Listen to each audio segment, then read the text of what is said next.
जय हिंद। नमस्कार। मैं अनुजोत अपने अनुजोत स्पीकिंग चैनल पर। कांग्रेस पार्टी के राहुल गांधी और उनके समस्त सिपह सलार हमारे माननीय प्रधानमंत्री श्री नरेंद्र मोदी जी का अपमान करने का कोई मौका कभी छोड़ते नहीं है। जिस समय वो मुख्यमंत्री थे उस समय भी, और आज वो प्रधानमंत्री हैं तब भी। और इसी बहाने हिंदुस्तान को भी विदेशों में बदनाम करने का कोई मौका नहीं छोड़ते हैं। इससे अब बच्चा बच्चा वाकिफ है। ऑपरेशन सिंदूर हिंदुस्तान के इतिहास में एक नया इतिहास लिख के अपने आप को आतंकवाद के खिलाफ और ज्यादा मजबूत कर रहा है। देश को मजबूत कर रहा है, देश के व्यवस्था को मजबूत कर रहा है, देश के सम्मान को मजबूत कर रहा है। लेकिन ऑपरेशन सिंदूर की तुलना 1971 से करके एक नए तरह का भ्रम पैदा किया जा रहा है, जबकि सच्चाई यह है, और मेरे कड़ियों को सुनने के बाद आपको यह साफ साफ समझ में आएगा कि 1971 में जिस आयरन लेडी के कारण बांग्लादेश निर्माण को ऑपरेशन सिंदूर से महान बताया जा रहा है, दरअसल वैसा नहीं था। मेरे इस चैनल से आप जुड़े और सच को समझें, कड़ियों को सुने। विध्वंसक आजादी के बाद जो युद्ध हुए उनको आप जाने और समझें। सबसे पहला युद्ध 1948 में कबायली लोगों ने कश्मीर की तरफ से किया, जिसमें कश्मीर का आधा हिस्सा उन लोगों ने कब्जा कर लिया। और उस समय के तात्कालिक कांग्रेसी प्रधानमंत्री श्री जवाहरलाल नेहरू उसे मुक्त नहीं करा सके, और आज वही पीओके हिंदुस्तान में आतंकवाद का रास्ता बना हुआ है। उसी पीओके के रास्ते से लगातार भारत पर हमले हुए हैं, भारत के परिवार आमजनों पर हमले हुए हैं, सैनिकों पर हमले हुए हैं, कई बम विस्फोट हुए हैं, कई आतंकवाद की घटनाएं हुई हैं। यानी कांग्रेस शासित वक्त में 1948 में भारत का अभिन्न हिस्सा कहा जाने वाला कश्मीर का आधा हिस्सा पाकिस्तान के कब्जे में चला गया। अब अगला युद्ध हम लोग 1962 में आते हैं, जब चीन ने भारत पर आक्रमण किया। उस वक्त भी भारत को काफी नुकसान हुआ। नया नया हिंदुस्तान था, युद्ध नीति शायद नहीं थी, और उसमें चीन ने कई वर्ग मील जमीन पर अपना कब्जा स्थापित किया। यानी उस समय भी कांग्रेस की तरफ से एक ही परिवार का शासन था, और उनके वक्त में कई वर्ग मील जमीन चीन के कब्जे में चला गया। इसके बाद का युद्ध आता है 1965 का, जिस समय कांग्रेस की तरफ से श्री लाल बहादुर शास्त्री जी थे, और यहां पर पहली बार भारत ने पाकिस्तान के अंदर में तहलका मचाया। ध्यान रहे, यहां पर नेहरू परिवार से कोई प्रधानमंत्री नहीं था, वो श्री लाल बहादुर शास्त्री जी के इच्छा शक्ति के कारण पाकिस्तान तबाह हुआ। यानी पाकिस्तान के अंदर घुसने का जो कारनामा था वो सबसे पहले श्री लाल बहादुर शास्त्री जी के नेतृत्व में हुआ और उनके इच्छा शक्ति से हुआ, और उनके इच्छा शक्ति के आगे सैनिकों ने अपनी वीरता से पाकिस्तान को धराशायी किया। अब 1971 आते हैं। 1971 के युद्ध में जिसका चर्चा बार बार हो रहा है, ऑपरेशन सिंदूर से तुलना किया जा रहा है, इसके कड़ी को भी समझने का कोशिश करते हैं। यह बात सही है कि भारत के वीर जवानों ने ऐसी वीरता दिखाई कि बांग्लादेश नाम का देश बना और पूर्वी पाकिस्तान एक अलग देश बन गया और पाकिस्तान दो टुकड़ों में बट गया।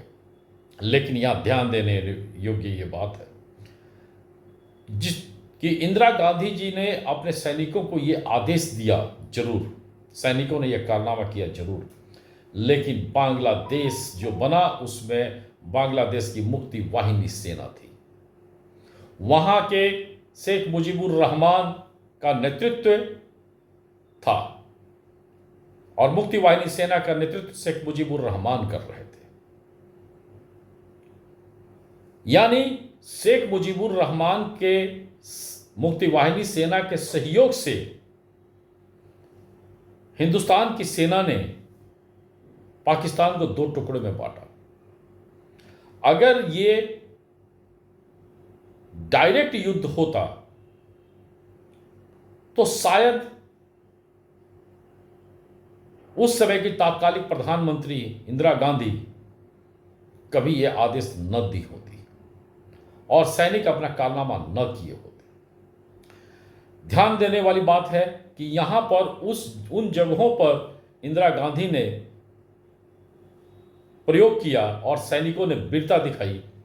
जो जगह पाकिस्तान के हाथ से ऑलमोस्ट निकला हुआ था उसमें थोड़ा प्रहार करके पूर्णतः अलग कर दिया गया। मूल पाकिस्तान जो आज तक नासूर घाव बना हुआ है, यहां पर घुसने का साहस इंदिरा गांधी के समय में भी नहीं हुआ। बांग्लादेश में अगर घुसे भी तो शेख मुजीबुर रहमान की मुक्ति वाहिनी सेना के सहयोग से। मैं इसमें सेना के शौर्य को कम नहीं आंक रहा, मैं यहां राजनीतिक खिलवाड़ जो चल रहा मैं उसे बताने का कोशिश कर रहा हूं कि यह इंदिरा गांधी का इच्छा शक्ति जरूर था, सैनिकों की वीरता थी, लेकिन साथ था पूर्वी पाकिस्तान के मुक्ति वाहिनी सेना का। अगला युद्ध कारगिल का हुआ। कारगिल युद्ध में पाकिस्तान ने हमारे कई चौकियों पर, पोस्ट पर कब्जा कर लिया था। उन सारे पोस्ट को भारतीय सेना ने मुक्त कराया और जीत हासिल की। यानी यहां भी सिर्फ चौकियों को मुक्त कराया गया और उस समय के तात्कालिक प्रधानमंत्री अटल बिहारी वाजपेयी साहब कड़ा रुख अपनाए, लेकिन सही मायनों में पाकिस्तान के अंदर में कोई नहीं घुस पाया। यानी पाकिस्तान के अंदर घुसकर प्रहार करने का हिम्मत 1965 में श्री लाल बहादुर शास्त्री ने दिखाया और अब ऑपरेशन सिंदूर के अंतर्गत या सर्जिकल स्ट्राइक के अंतर्गत भारत की वर्तमान सरकार के मुखिया श्री नरेंद्र मोदी ने दिखाया है। इन सारे बातों को बताने का मकसद यही है कि जो मूल पाकिस्तान है, जो मूल आतंकवाद का जड़ है, उस पर प्रहार करने का हिम्मत कांग्रेस के तरफ से, नेहरू जी के परिवार के तरफ से, इंदिरा जी के परिवार के तरफ से, सोनिया गांधी के परिवार के तरफ से, राजीव गांधी के परिवार के तरफ से, राहुल गांधी के परिवार के तरफ से कभी नहीं हुआ। बल्कि कुछ अनजानी नीतियों के कारण हिंदुस्तान को हर वक्त नुकसान हुआ। और आज जिस तरह से पाकिस्तान ऑक्युपाइड कश्मीर के रास्ते से हिंदुस्तान में आतंकवाद को परोसा जा रहा है, इस रास्ते का शुरुआत 1948 में श्री जवाहरलाल नेहरू ने किया। इसको सही सब वक्त पर सही तरीके से सुधारा जा सकता था, जिसका मौका 1972 में शिमला समझौते में श्रीमती इंदिरा गांधी के पास था, लेकिन उन्होंने इसे पाकिस्तान को गिफ्ट के तौर पर दे दिया कि आओ तुम इस रास्ते से हिंदुस्तान पर, हिंदुस्तान की सेना पर, हिंदुस्तान के परिवार पर हमला करते रहो। अगर उस रास्ते को 1948 में ही बंद कर दिया गया होता, 1972 में भी बंद कर दिया गया होता, तो यकीन मानिए आज हिंदुस्तान के ऊपर आतंकवाद का इतना प्रहार नहीं हुआ होता, आतंकवादी के घुसने का रास्ता नहीं मिला होता। आज Rajasthan border, Punjab border, Gujarat border से आतंकवादी क्यों नहीं प्रवेश करते हैं? क्योंकि वो मजबूत किला है। पाक ऑक्युपाइड कश्मीर के अंदर से आतंकवादी प्रवेश करते हैं क्योंकि वो एक कमजोर कड़ी है, और इस कमजोर कड़ी को देने वाले लोग पूर्व प्रधानमंत्री जवाहरलाल नेहरू जी और श्रीमती इंदिरा गांधी रही, और इसको पोषने वाले लोगों के कारण हिंदुस्तान में कई तरह का आतंकवादी घटना हुआ, दुर्घटना हुआ। अतः ऑपरेशन सिंदूर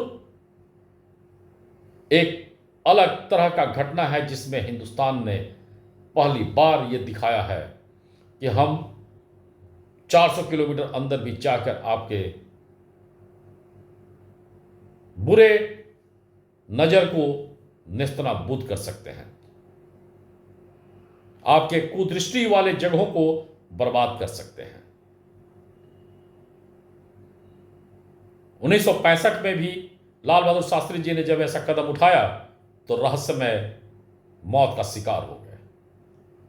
इस पर कई तरह की भ्रांतियां हैं, लेकिन एक सच्चाई कहीं ना कहीं से निकल कर आती है कि सच्चाई वो नहीं जो बताया गया, सच्चाई आज भी रहस्यों के पर्दे में छिपी हुई है। और ये भारतीय जनता पार्टी की, नरेंद्र मोदी सरकार का साहस है, जिसके कारण हमारी हिंदुस्तान की सेना पाकिस्तान में 400 किलोमीटर अंदर तक घुस पाई है।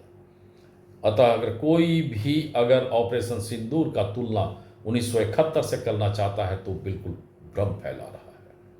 1971 हिंदुस्तान की सेना का सौज था, श्रीमती इंदिरा गांधी का नेतृत्व था, लेकिन वो मूल पाकिस्तान पर नहीं था, वो वैसे पाकिस्तान पर था जो आंतरिक रूप से टूट चुका था, और वहां पर शेख मुजीबुर रहमान की मुक्ति वाहिनी सेना का साथ था। अतः ऑपरेशन सिंदूर का तुलना उससे करना बेवकूफ़ी है। जो भी कर रहे हैं वो जनता को भ्रमित करने का प्रयास कर रहे हैं। इस बात से आप सभी वाकिफ हों और सच्चाई देश को बताएं। जय हिंद, धन्यवाद।